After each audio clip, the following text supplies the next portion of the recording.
Up next, the lovely and talented Hayley Erin. She's out. She ran out. I'm ad-libbing. She ran out to, grab, she's 10-1. Mr. Tony Amendola.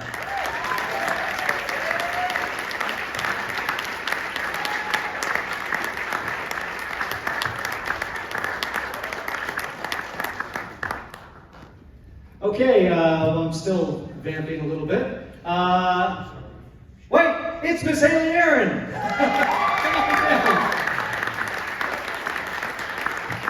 You're on The Price is Right.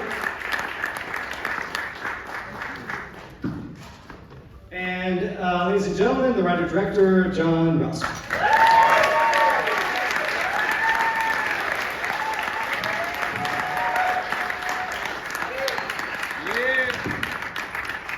This is so cool. I feel like I'm entering a wrestling ring right now.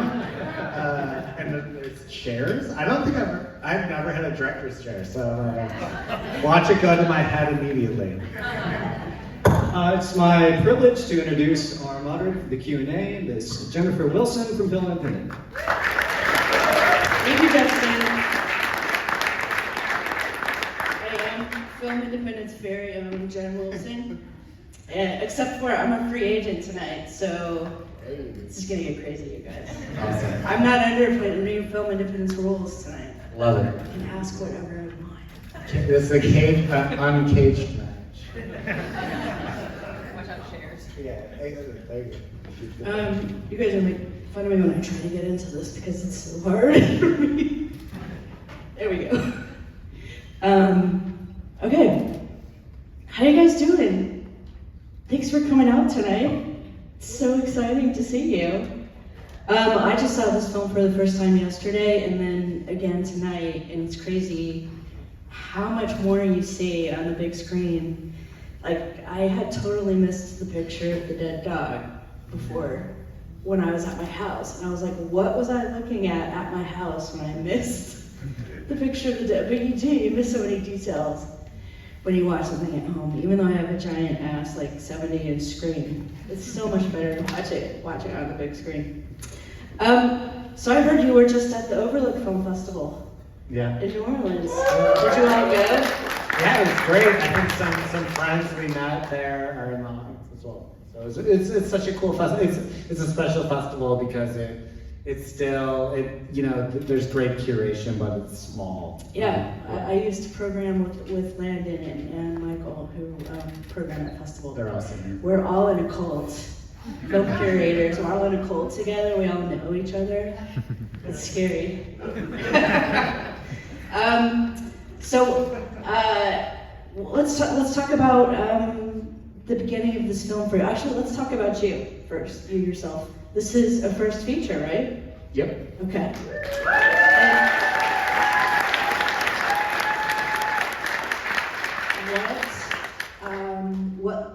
Just start with what led you into writing and making this film?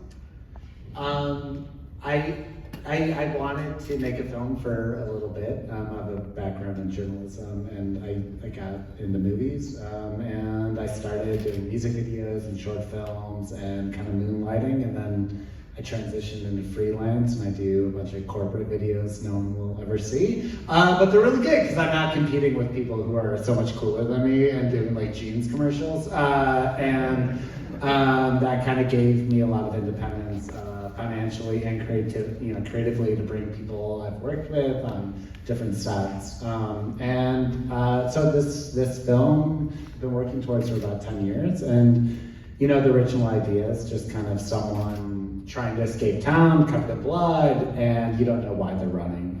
And then I think this story became unique once I started thinking about, okay, who's the person chasing them and why the person is running, and then trying to put it in kind of a genre format. Did you feel influenced by the pandemic at all? A little bit, yeah. No, of course, yeah. I was writing this, and I was like, oh, well, why would she be running? And I'm in a house, and anytime I leave my fucking house, I have a mask on. And but yeah, I don't know. I think at the end of the film, a big question is when is a cough just a cough? When is it something more? And that felt very pertinent to me. I kind of think that if COVID had looked like this, a lot more people would have got that vaccine. I felt the same way. I felt like if kids were dying instead of people who were a little bit older, and like instead of coughing, you're like hemorrhaging blood, I think people would have taken it more seriously. So yeah, I agree. I don't know about you guys, but the disease in this made me like want to itch myself all over. Like I was sitting at home like, oh my God.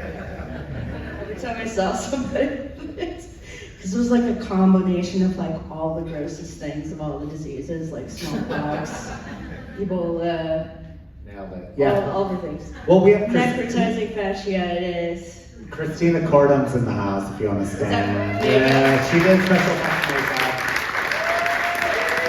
Her and I, like, our emotional mood board was like The Fly, which this film never goes that gnarly, but it's, the idea of The Fly is like watching someone we love slowly decay. And then our actual mood board was like Chernobyl, the first that series on HBO. But It's a great series. It's incredible. And Christina's just incredible. She was just doing like free jazz, on the day, getting some molds. We're just looking up pictures of every disease on the internet. Rotting flesh. What does it look like? I do that all the time just for fun, you guys. What does smallpox look like? Don't look it up. Don't look it up. So let's talk about your actors. Some of them are here. I did some research on y'all. You guys have done hella TV shows. Did you know that? I was fascinated by how many television credits. Like I was like, wouldn't it be fun if I added all their television credits just to see like how many hundreds of television credits? Because you're a younger actor than they are, but you still have hella TV credits because you've been acting since you were like 10, right? You're good. Yeah, it's highly accurate. TV is the new movies. Because it used to be I would watch way more movies than TV, and now I feel like I watch way more TV than movies. It's just kind of flip-flop. So let's talk about your cast. What your casting process? Yeah. When you write, do you think about anybody that you would like to be in your movies during your writing process? No, but I think there's something really amazing that takes place in the casting process. This is my first film. Our casting director, Emily Schweber, is here. Can you please stand? I mean, Emily hates attention. It's the bane of her existence. Way for the future. She is so incredible, and she's been working for a while. And when we first started working together, I pled ignorance to what I didn't know, and Emily, I think, appreciated that. And she really became a close collaborator with me, and we really worked hard to find people who fit the script. And so, I think these three actors up here are really special finds, but it really is a testament to Emily's career and the decades of work she's done. So I'm so lucky to have her. I looked her up too. She has hella credits too. What? Oh, she was sitting in on Titanic. I mean, she's seen it all, and she has a really great taste, and her and I really shared a similar point of view, and it was really great. It was really special, and I felt so lucky to work with her. Now, we should talk after this, Emily, because I just saw some films that you cast this year. I watch films for festivals, so I looked at her credits and I was like, I've seen that, and I've seen that, and I've seen that. Yeah, she's incredible. What's as actors, especially for you who have to be ill, what do you do to prepare for such a physical film as this?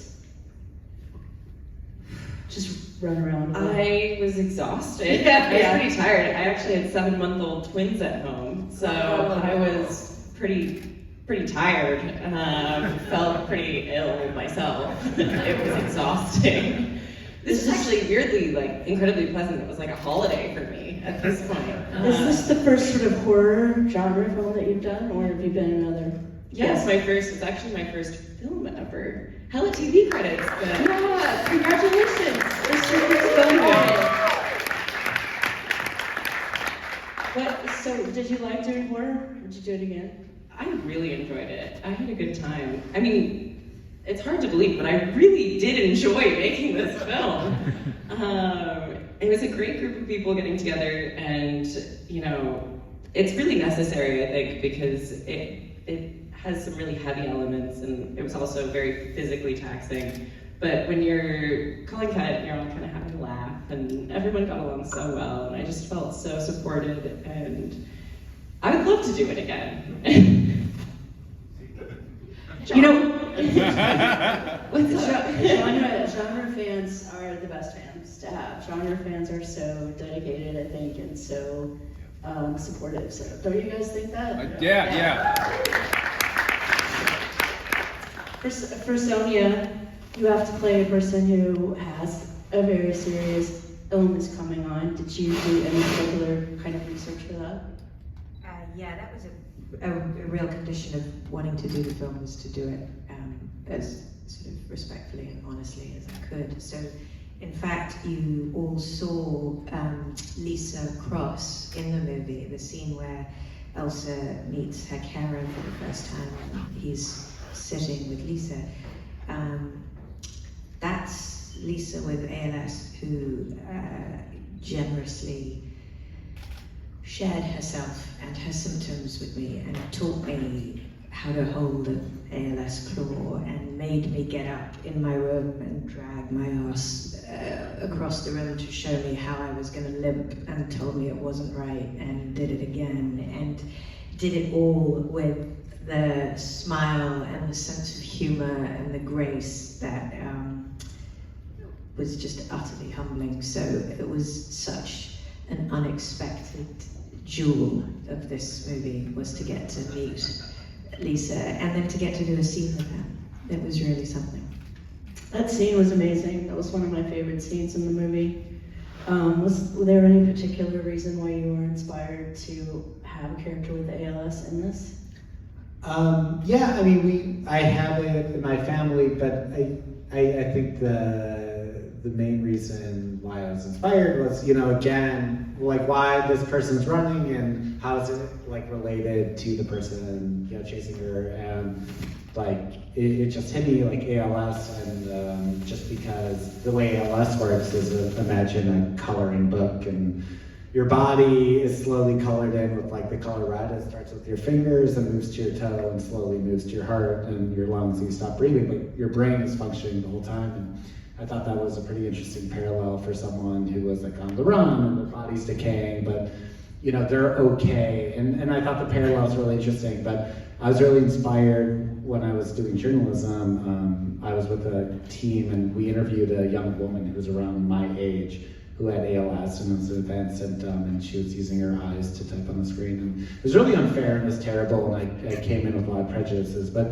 she had written a memoir, and I just remember being so taken back by how much like optimism and hope she had.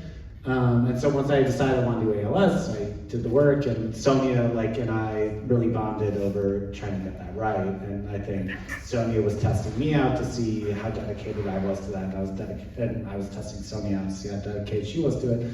But through the research, as Sonya mentioned, there's just this radical optimism you find in this community where they face something so terrible, and then they report back with something so hopeful. And I wanted that in the film, and I thought that was just such an interesting layer as well. But yeah, I don't know. We're talking about casting. Sonya was incredible, and she was as dedicated as I was to getting it right. Well, I congratulate the two of you on that. I've been on the jury for the Easter Seals Disability Film Contest for like 5 years. And at first when they asked me to do it, I was just like, I don't know if I'm the right person. But truthfully, I think I was just assuming that the films wouldn't be good because they were buying about people with disabilities, and I was a real asshole. And doing it for 5 years now, I'm just like, yeah, I want to see more of this content. I want to see more of everybody that's in the world on screen and have everybody represented. So I loved the way you incorporated that. A lot of times horror films do have themes of what's going on and things going on in the undercurrents and the real world. But I want to talk to Tony. Tony, how are you? I'm well. It's good to see you. My character's not optimistic at all. You're the only one who doesn't have to get sick. I know. Were you jealous? Did you want to put the makeup on and No. throw up blood? No, I've done that thing. I've been there. It was a wonderful experience. And, I had known Sonya's work, and I got to work with her, obviously, and a lot of the other stuff was in the warehouse, but more particularly, it was, I knew it was John's first film. And, it's a strange thing because you want to support this vision, and it wasn't difficult. It was very smooth. It was good experience. I have no. It was really funny because Emily found Tony, and we were auditioning for Raymond Reed, and Tony read, and I was just like, afterward, I immediately to Emily, I was like, that's it, that's so good. And I rewrote his lines. Originally shows up with a puzzle from an airport, and the Elsa character is sees the tag from the airport. But then after I met Tony, it was citrus forward, Camarino or something. And it was really, when I talked to him, I was like, oh my God, it was immediate. You're exactly like Oliver Reed from The Brood. Have you seen this movie? And he's like, no. And I was like, well, don't see that movie. But you should. But I don't know, there's something, and it's a testament to the three people up here where, if you read the script and you take it one direction, horror has this, I love horror, I have a really long history with it, but there's a side of it that's really fun and roller coasty and really great. But this side, it's if you read the script like that, then this movie makes really no sense. But it really takes the weight of these actors and the performance and to give it life and to kind of get you lost in the chase, and because this is a small production, we're focusing on different characters and stuff, but it's really on their backs and their craft to really carry this narrative forward and make you believe it. And again, this is collaboration with me and Emily, but it's really the work of these three people up here, and I'm so lucky to work with them. Well, you guys are fantastic, and I have to say, not a single person in it was one-dimensional for me. Everybody had so many facets, and I remember this movie kind of reminded me of Resident Evil, which I was addicted to when I was 25 years old. And the voice acting in those early PlayStation games was so bad, but fun, right? Totally, just love those games. And they're so much better now. They're so really well produced and written and everything now. But genre films don't have to be any less serious than any other kind of films. And I thank you guys for the three-dimensional portrayals and everything that you gave to this. I think it's fantastic. So what happens with this film now? It's coming out this week? Yeah, it comes out on Friday. Is this a limited release now? And then Yeah, it's limited, theatrical, and then it comes out, online or VOD. I'm the worst promoter. It comes out Friday, worldwide. North America. Comes out Friday, North America. And the UK on Friday. There's funny websites I don't know, fish and chips. That's a terrible. But there's these very UK websites, but because it comes out, I'm digging myself in a hole. What? But it comes out on Friday. What's fish and chips? Well, it's the national. Go to Amazon or go to Apple and watch the fucking movie.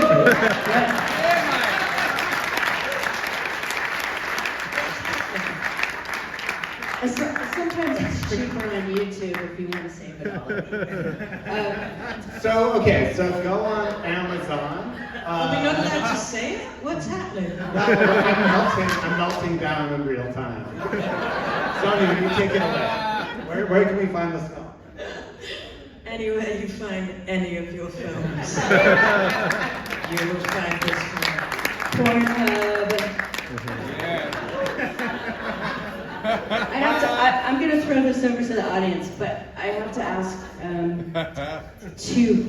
a question of our veteran film actors because we have them here with us, and we're lucky to have them here with us. You two are known for very particular television franchises, and I'm assuming that gets brought up a lot to you in life when you're out in the world. And I really want to know what it feels like to be an actor who's like particularly recognized all the time for one particular piece of work that you did. That was amazing, by the way, for both of you. Does everybody know what they were in? Lost. Lost for Sonya. Pretty Little Liars. Sure. She was Penny. And you for Stargate, SG-1. That's right. You know, it's funny being out. There were probably 3 genre shows. Well, one is Stargate, one is Once Upon a Time, and one is Dexter. So it's very interesting. So the game I play is when I see that. Generally, I'm pretty anonymous. I walk through. I have no, and I'm happy for this, mind you. But occasionally, you know, I can see the glint. And so the game I play is which show is it? Because these are very different fans. I mean, a Dexter fan approaching you is a very different thing than a Once Upon a Time fan approaching you. So. Yeah, agreed. No, Penny, yeah, there's a lot of Penny fans, which is fantastic. And it's always delightful to be recognized for something else as well. There have been other shows, but I am the world's biggest Flash Forward fan, by the way. I found Sonya through For All Mankind. And her, like, to me, I was like, this isn't, because I was like, okay, this character is kind of like, what if like the samurai realized that everything they dedicated like their monastic life to was over? And so I thought that her performance as Molly Cobb in that show was so good and so intense. And like, I watched it, and then a producer and Emily both were like, have you watched For All Mankind? Because it's like, so it's like, that was really this area that we started mining from. But I find what's interesting in Sonya's performance here is like kind of taking that, and then there's this whole kind of crevasse, if you look into it, of like, you know, the mourning and the loss, and if you're not careful, it's such, you know, same with Hayley, like Hayley doesn't talk for the first like 30 minutes for this film, and so they have to carry so much weight physically on screen, and the performance is so subtle, and I think it's really a testament that people are like, oh, this is a really great character piece, because if you were to look at the script, so much of it is just like action-based versus dialogue-based. But a lot of that was in Sonya's latest performance. And Hayley as well was on Pretty Little Liars. Yep. This film, but yeah, thank you. Haley, okay. It's as heavy as an Emmy. Yes, it's a daytime Emmy. Well, okay, so Hayley, we auditioned around. Thanks, Chloe. We auditioned around like 200 people, I think. Emily will correct my math, for Hayley's role, and Hayley, by the time she had done this film, yes, this is her first film, but she'd done 300 episodes of soap operas. And so on the surface, you know, people can be like kind of highbrow about soap operas, but they have to memorize a fucking 70-page script like 3 times a week, and they have to perform, and they do this over and over again. And you know, I knew Hayley was great, but her first real day on set was the emotional climax of the movie, where she's crying and she's like spitting blood, and there's like shit all over her face, and everyone on set was crying. I called cut, and then zoom. She's like, how was that? Was that good? Like, you know, and it's, you know, it's just like a testament to the craft. So it's like, yes, it's Hayley's first film, but she has this depth of work. And so we were so lucky to have her. I mean, I'm lucky to have all three, but really lucky to have you for your first film. Likewise, John. You know, I'll just say I have done Q&As for films and filmmakers that have gone on to be very, very big. So I'm really lucky to have I'm saying I'm a rabbit's foot here. I'm a lucky charm. Okay, so let's throw it out to you guys. Do you have any questions you wanted to ask? Yeah. My question is for John. First of all, well done. I think all around, all of you guys did amazing. The crew, everybody. I wanted to know, what was your biggest hurdle at any point in the process, whether it be writing, prep, production, post, and how did you overcome it? I think, all right, this is off the record. We're amongst friends in this bomb shelter. But I think, like, you know, we had this idea where we could get, like, limited budget, best crew, like, you know, the beautiful mind equation on the window of how to pull this off. And it was like 10-hour days. And then the first week I saw how ridiculously over time we were. And all that equates to money. And then it's a real steep, rough learning curve to realize every minute you're over time is like $1 associated with it. And so that's when I really relied on, you know, my cinematographer is here, Mark Evans. Beloved cinematographer who's here. He's incredible, and we really had to lean into our pre-production prep. But overall, you know, it was a really great shoot. We spent a lot of time knowing how tough of a, you know, task this was, but I think that was a big learning curve as a first-time filmmaker, just knowing how stark that clock is. Is your editor here? You're talking to me. Well, I have to say, I felt like this is a very sophisticated edit for a first-time. I see a lot of first-time films. This is a very sophisticated edit. Going back and forth in time and being able to keep into the story and knowing where you're at, it's fantastic. I'm going to echo that because I shot the movie and read the movie, and those are three very different entities. The story is intact, as is the ethos and the spirit of it. But what John has put up on the screen is not what we shot. And there's that great expression that to be a creative, you have to be unafraid to kill your darlings. And there has been a slaughter of the darlings. Massacred darlings all over the floor for that to be arrived at. It is such a testament to the willingness to sacrifice, to pare down, to eliminate. I can't tell you how many of those scenes are longer, have multiple amounts of coverage, close-ups, wides, that are reduced with extraordinary economy down to a single scene. Some have been reduced to typed dialogue.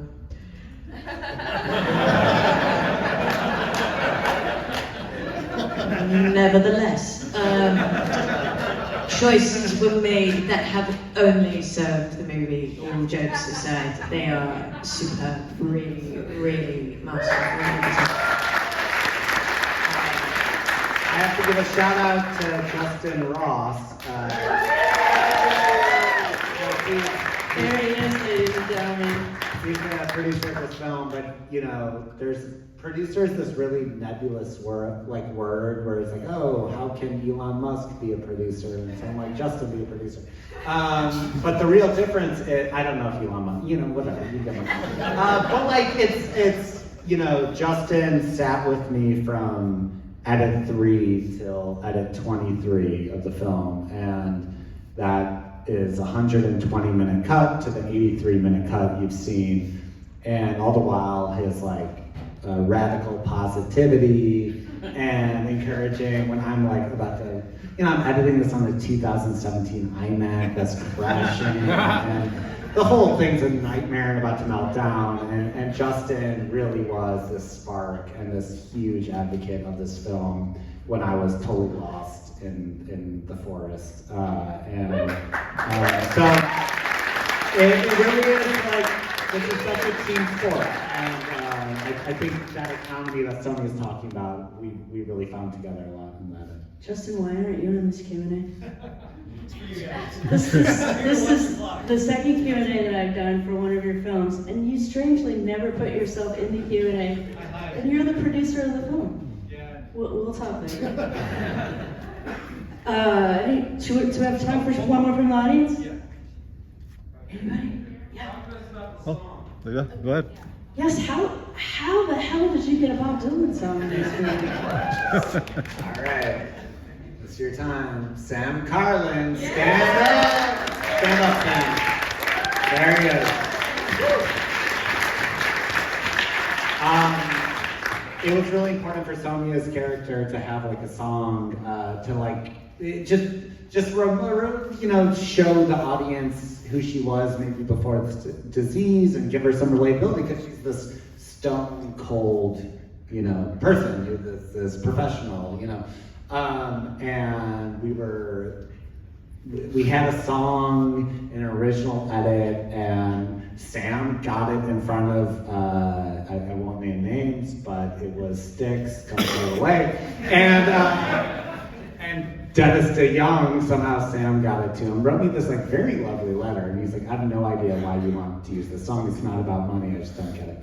And so it was very dire. We were looking at bands like Cactus and Scotty Peyote. Again, all this is off the record. But like on the list, somehow was Bob Dylan. And I was like, what's up with that, Sam? He's like, I have no idea. But really, he did have an idea because he was working directly with someone that he had been working with for about 10 years. And this is someone who, again, wanted to work on this film, like the project, like the idea, but has this, huge, craft and the amount of work he's done that he brought to it.